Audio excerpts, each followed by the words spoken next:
আমরা নান্দনিক football, passing football নৈপুণ্যতার মধ্যে দিয়ে আজকে আমরা 1-1 পাসিং ফুটবল ম্যাচটা আজকে আমরা লাইভ কভার করতে যাচ্ছি শ্যামনগর দক্ষিণের মাঠে।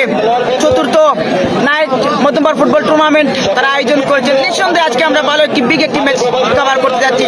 শুরুতেই আমি ধন্যবাদ জানাবো ক্রীড়াঙ্গনের অত্যন্ত পরিচিত মুখ, এই অঙ্গনের একজন মানুষ নাজিমউদ্দিন ভাই, আয়ারল্যান্ড প্রবাসী থেকেও ফুটবলের প্রতি ভালোবাসাটুকু জানান দিতে আজকে আমাদের এই মাঠে লাইভ করার সুযোগ করে দিয়েছে। সাথে ধন্যবাদ জানাবো কবিরউদ্দিন ভাই, যারা ক্রীড়াকে ভালোবাসেন প্রবাসী থেকেও, যাদের পৃষ্ঠপোষকতায় এই টুর্নামেন্টে এই অত্র এলাকায় আজকে শুভ সূচনা করতে যাচ্ছে। নিঃসন্দেহে আজকে আমরা ভালো একটি ম্যাচ উপভোগ করতে যাচ্ছি।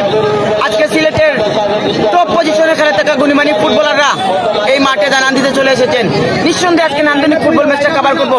আমি আবারও ধন্যবাদ জানাই যারা লাইভে যুক্ত হবেন, সকলের কাছে উদারতা আহ্বান, লাইভটি শেয়ার করবেন, পাশাপাশি অন্যদের দেখার সুযোগ করে দেবেন এবং আপনার মন্তব্য জানতে চাই কতটুকু খেলার উপযুক্ত আজকের এই গ্রাউন্ড। এই মুহূর্তে একটি দল মাঠে প্রবেশ করছে। আমরা পুরোপুরি মাঠ এবং খেলোয়াড়ের নামের তালিকা যত সময় আপনাদের সামনে তুলে ধরার চেষ্টা করব। রাজ্জাককে দলে বেরিয়েছেন আজকে তিনি।